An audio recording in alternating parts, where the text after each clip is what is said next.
Welcome back to NAS Educational Academy of Excellence. As part of the series, today we are going to present part 5. In this part 5, we are continuing all expected and 1 mark questions. Right. So, Hooghly is situated on, Kolkata is situated on which river? Kolkata is situated on which river? 2019, this question has asked 1 mark. Kolkata city is situated on river Hooghly. Right. In same manner, Amaravati or Vijayawada is situated on river Krishna. Right. Though it is 1 mark important. The fertile land between two rivers. The fertile land between two rivers. Do means do plus ab. Do means two. Ab means water. So means the fertile land between two rivers, that is called do. This is very important for 1 mark. And again, Calcutta city is located on river Hooghly. Vijayawada or Amaravati is located on river Krishna. Okay, the next some very important questions are like that. So, what is the coastal line? What is the coastal line or length of Andhra Pradesh? What is the coastal length of Andhra Pradesh? Very simple one word answer and most important, 974 kilometers. 974 kilometers. The explanation is as follows. Right. The Gujarat state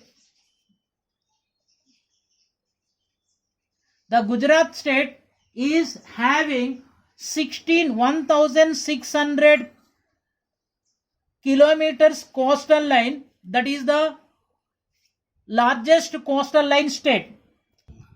The next question is about Andhra Pradesh locations. Write about Andhra Pradesh location. As we know, India's location 8 degrees 4 minutes to 37 degrees 6 minutes latitude, that we know. So in the same manner, we can expect a question about Andhra Pradesh location. Andhra Pradesh location means first we should have a strong information about its latitudes and longitudes. So as first latitudes, 12 degrees 41 minutes to 19 degrees 7 minutes north latitude. This number we should remember carefully.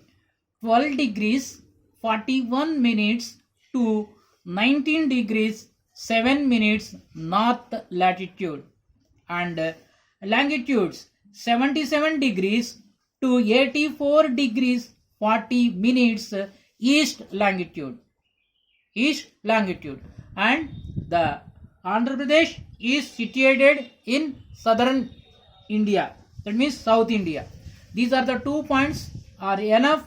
One is latitude, another one is longitude. The next one is Andhra Pradesh is located or situated to the South India or in South India.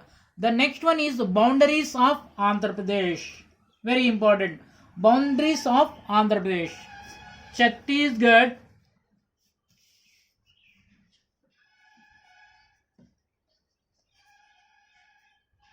Next, Chhattisgarh, Telangana, Tamil Nadu, Karnataka. These are the boundaries. Chhattisgarh, Telangana, Tamil Nadu and Karnataka. These are the boundaries we should remember. So, the next important question, if Himalayas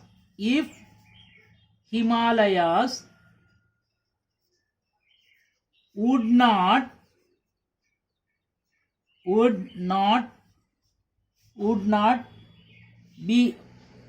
be there, what would be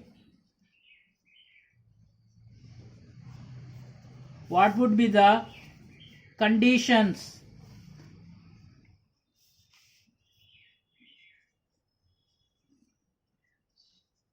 What would be the conditions or impact? This is the most 8-mark questions. The most important for 8-mark questions. One more question. This is 8-mark question. One more question. If India is located in Arctic circle, how would be the conditions? This is for 2 marks, that is for 8 marks. 2 questions here I am giving. So this essay question, that is 8-mark question, is very important. If Himalayas would not be there, what would be the conditions or impact? So this question we will discuss now, but this question, if India is located in Arctic circle, how would be the conditions of us? So write your answer in comment box. Let me know or let me check your answer. So the answer for this question is 8-point answers.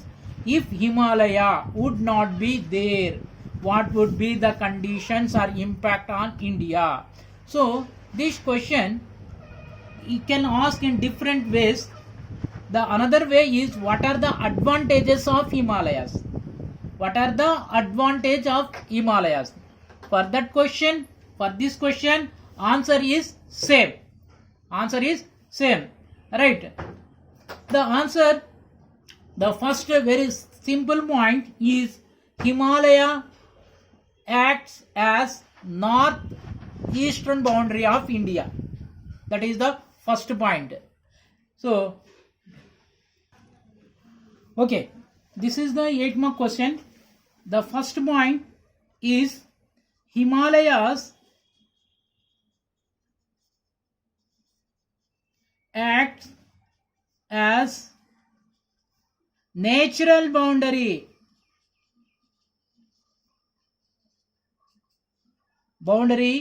to India.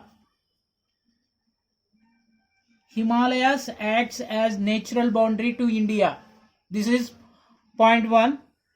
The next point, it stands to the north side and protects the India from foreign invasions. It stands to the north of India as a barrier and protect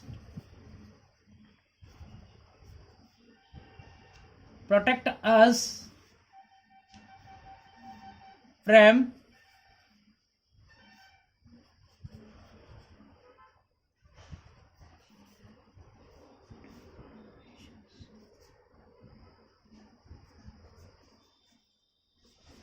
foreign invasions. This is point 2. it stands to north of India as a barrier and protects us from foreign invasions.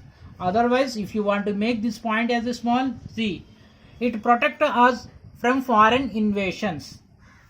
But as a relevant, if you write the two lines better, it stands to north of India as a barrier and protect us from foreign invasions. So next, if Himalaya would not be there, if Himalaya would not there, then the Great Plains, Indo-Gangetic Plains or Great Plains,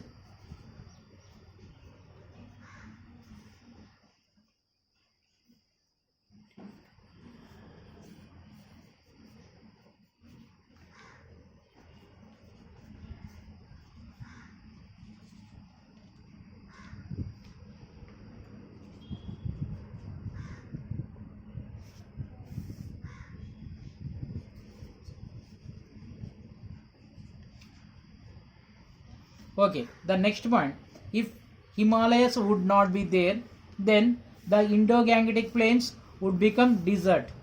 So how it is means, the next point will explain. This Himalayas protect us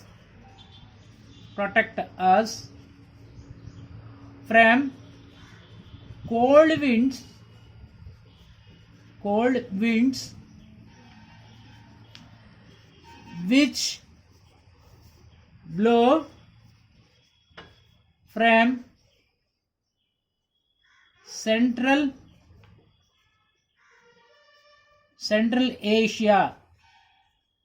Central Asia. See, Himalayas protect us from cold winds which blow from Central Asia. So from Central Asia, that means Iran, Iraq, above that areas, in the winter, severe winter season, the cold winds are blowing. These Himalayas are protecting us. Because of Himalayas, the cold winds are not entering in India. So because the Himalayas are protecting us, because of this reason, the Indo-Gangetic Plain and the rest of the India, that is the South India, is like that. Otherwise, if no Himalayas, then the cold winds will blow across the India, then the Indo-Gangetic Plains and the rest of India would becomes a desert because of the cold winds. So because of this reason, these Himalayas are protecting in such a way. Okay na? 1, 2, 3, 4. Next point. What is the next point is, right, so it is the source of foreign revenues. Himalayas is source for foreign revenues. So many tourists are coming to India to visit these Himalayas. So because of Himalayas, Indian government has been receiving or getting foreign revenues. If no Himalayas, then India would not be get this much foreign revenues. So this is the one point. And here valleys are there. Here valleys are there. The valleys are very famous for fruit cultivation. Especially apple. So these Himalayas are very famous for what it is called valleys. These valleys are very famous for fruit cultivation like apple and other. Okay, this is the one point. The next point, very most important point, because of Himalaya, the three rivers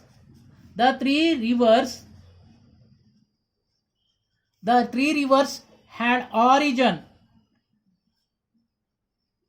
like the Indus, the Ganga and Brahmaputra.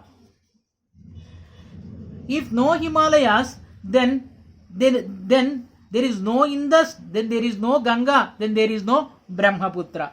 Because of these Himalayas, these three rivers had origin, and these three rivers are perennial in nature.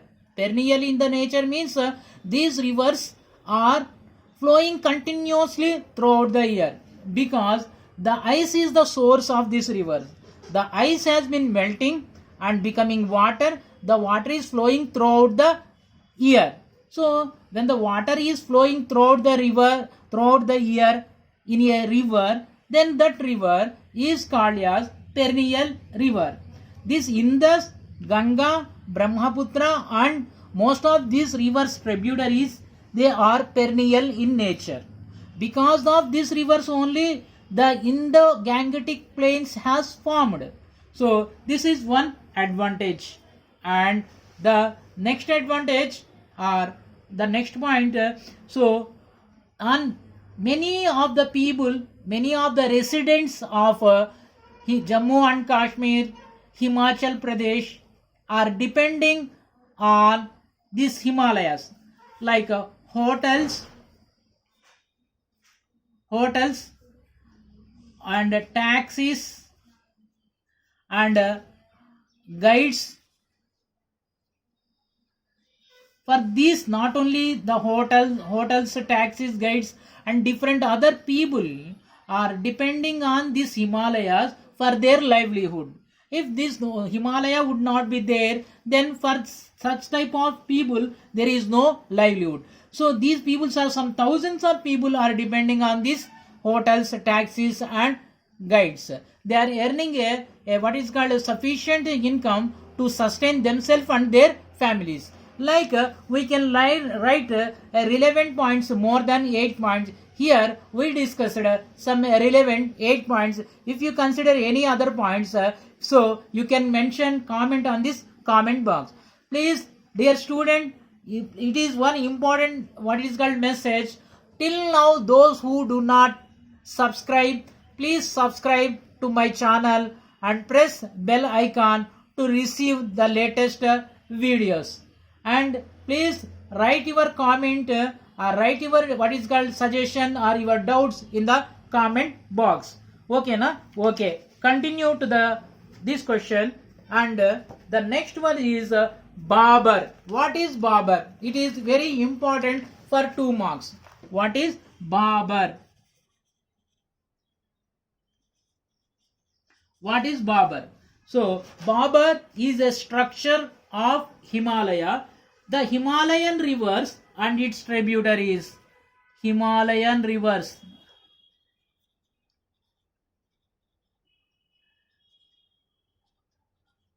Himalayan rivers and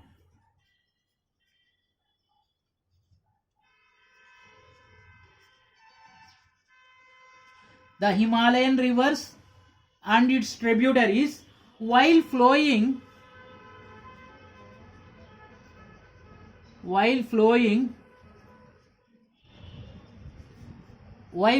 south, it deposits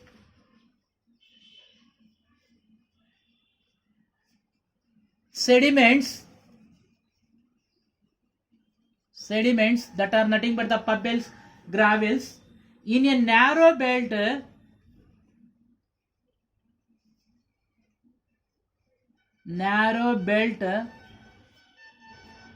of 8 to 16 kilometers width, which is parallel to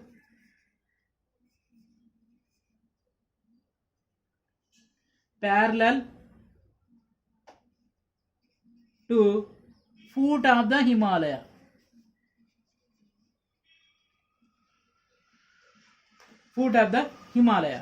Babur. This is for 2 marks question. 2 marks question, a complicated and important question.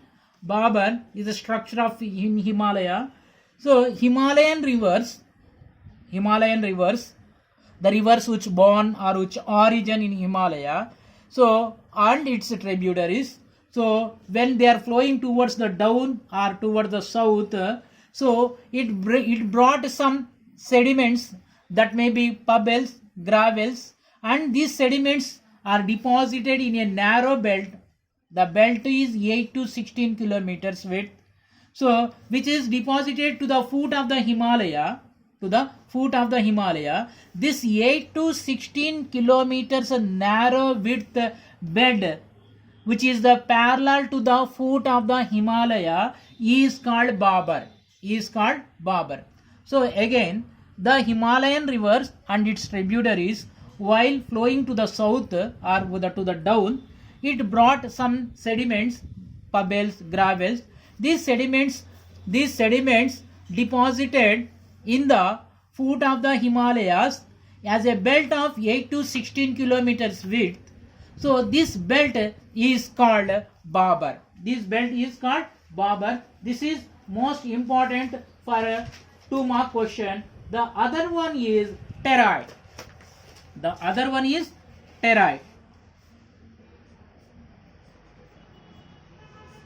This is very important. In this Babar and Terai, we can expect small streams and rivers. Small streams flow underground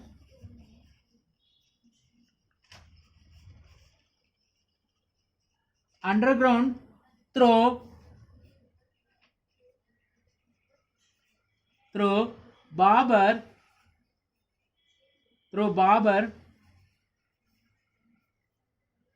and reappear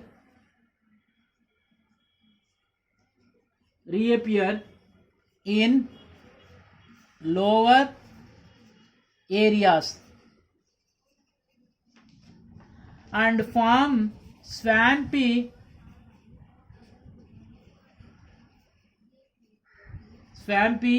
and marshy region. So Terai, small rivers, when these rivers, the rivers which origin in greater Himalaya, so while flowing to the south, it do not have much more strength after when it is reached to the Babar. When the water is flowing very slowly, can be considered as the streams. These streams, while flowing, it undergo through Babar. Undergo. That means these small streams flow under the Babar